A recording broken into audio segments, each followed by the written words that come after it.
coffee, diamonds, sand. Every country has its own special natural resources. Latvia's great wealth is its forests. Over 50% of the country is covered by this renewable resource, which renews itself again and again. Because half of Latvia's forest land is owned by the state, every citizen of Latvia owns a share of the forest. The state forests are managed by us, the joint stock company Latvia's State Forests. This film shares the whats, whys, and hows of forest management in Latvia. Our work influences a lot.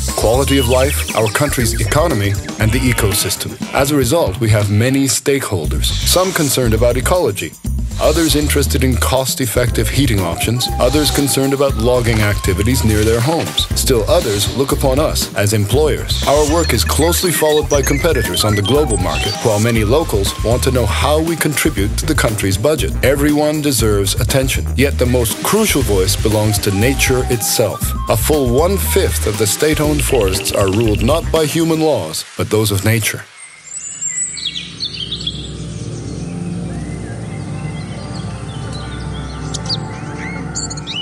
Many people would be surprised to learn that the beautiful forest, with its footpaths, heather lawns, and pine rows, is tended by humans.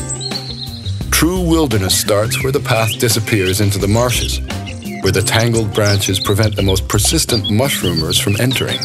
Here we don't cut the peat, lay roads, cut down or plant trees. These places are reserved for the growth of diverse species. Here, rare biotopes and wildlife, benefiting from preservation, are free to reproduce their species. Among the lichens, running toads, caltrops, grebes, and dormice, you'll also find our natural scientists. Don't scare them. Not many places in Europe are like this. With 1/5 of state forests, Latvia is one of the few. If we had recreation areas and forest protective zones, then economic activity is limited or prohibited in 25% of our forests. That's quite a bit more than in neighboring countries like Sweden or Estonia.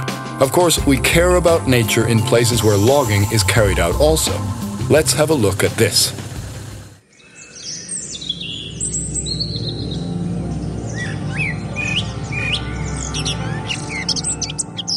Forests could easily survive without humans. Not so for humans, who could not survive without forests. Not to mention the oxygen we breathe. Wood, it means eco-friendly housing, furniture, paper, as well as rural jobs and income. Over 6,000 people work in our state forests, planting and cultivating forests, building and maintaining roads, or harvesting trees. This forest industry provides work for carpenters, builders, furniture manufacturers, fuel producers, transporters, and others. In Latvia, about 80,000 people work in these sectors. Over the last years, LVM has contributed more than €500 million in dividends and various taxes to the Latvian economy, helping pay for pensions, schools, healthcare, festivals, and other core needs. Latvia's export balance has improved by almost €2 billion. The key to such results? Our development. We begin with people.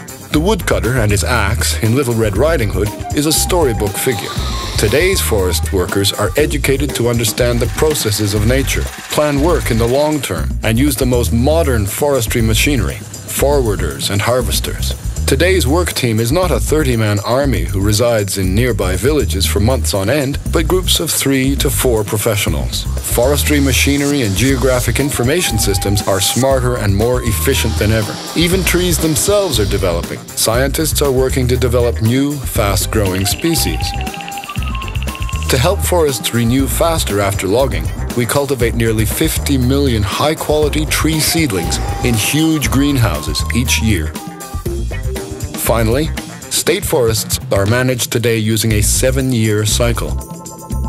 Its efficiency has been recognized in several countries, such as Sweden, Estonia, Ireland, and others.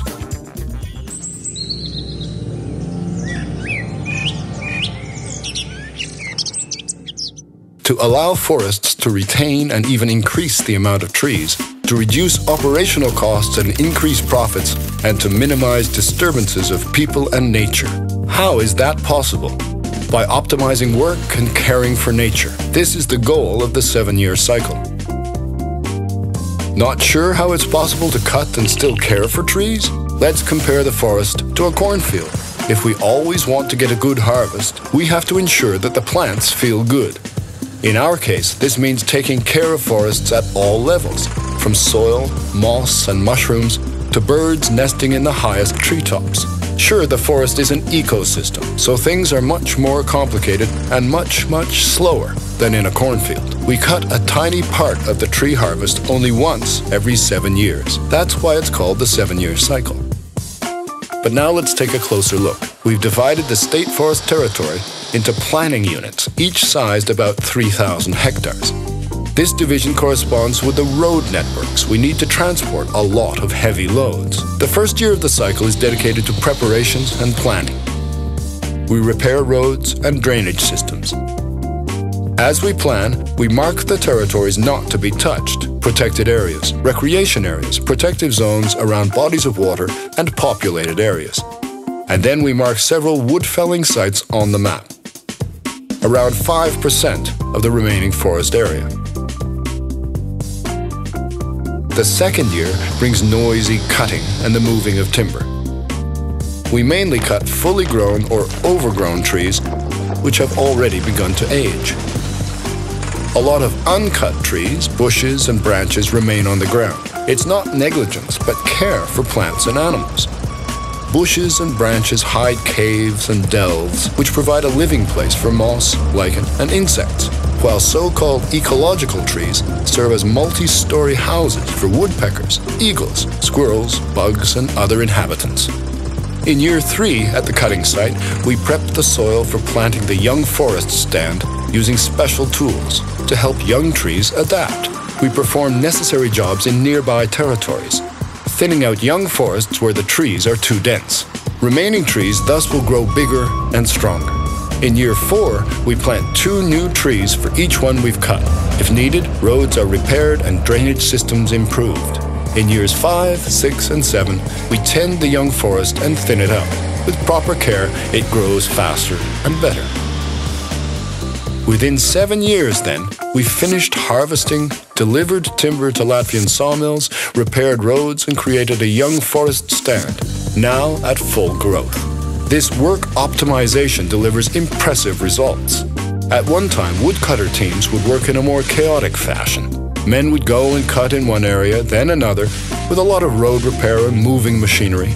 Today, with people working the same area for longer periods, fuel use is reduced by 5 million liters per year.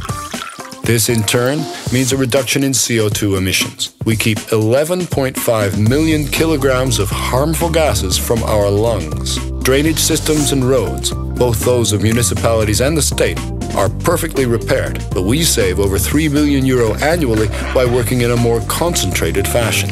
In total, we save almost €10 million annually for work completed. It would be enough to cover 1/10 of all maternity leave benefits in Latvia.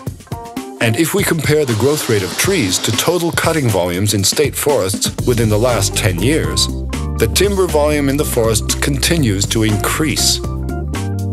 Of course, those encountering wood-felling areas near their residences or places of recreation will be faced with unfamiliar sights and noise.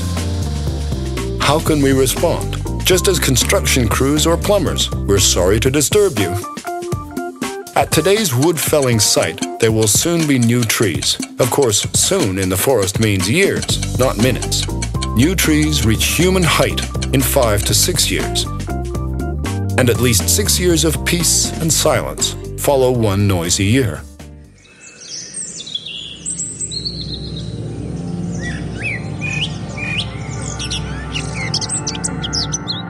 Everyone benefits from effective forest management, with access to recreation areas, eye-pleasing views, and clean air. And there's no need for concern about clean air. Trees in Latvia produce 13 times more oxygen than its inhabitants need for breathing. If need be, all of Greece, Belgium, and Ireland could come breathe our air. It is known that trees attract harmful substances and accumulate CO2. Each wood stool contains a few kilograms of CO2, yet a log cabin, several tons. As trees age, both production and accumulation amounts decrease sharply. Therefore, we work to ensure that new forests replace old trees at the right time. It is a job which brings results after many years. And it's important for us that the next generation can appreciate, understand, and continue our forest work. That's why we help people learn about and love the forest. We produce a variety of interesting study guides about forests. We regularly visit schools to teach students how the forest works. We invite you to visit us, to plant and care for trees, or simply to spend a wonderful day in the forest, where Mama Daba recreation areas await you. In many countries, visitors are banned from using forest roads because of the refuse and garbage people leave in the forest. We believe in the integrity of the Latvian people, but irresponsible folk will meet an influential figure of Latvia's state forests. Pigman, infamous enemy of litterers. We're working hard so everyone can enjoy our forest, deer, mushroom, or humans. Come to our forest. The deeper you go, the richer the oxygen.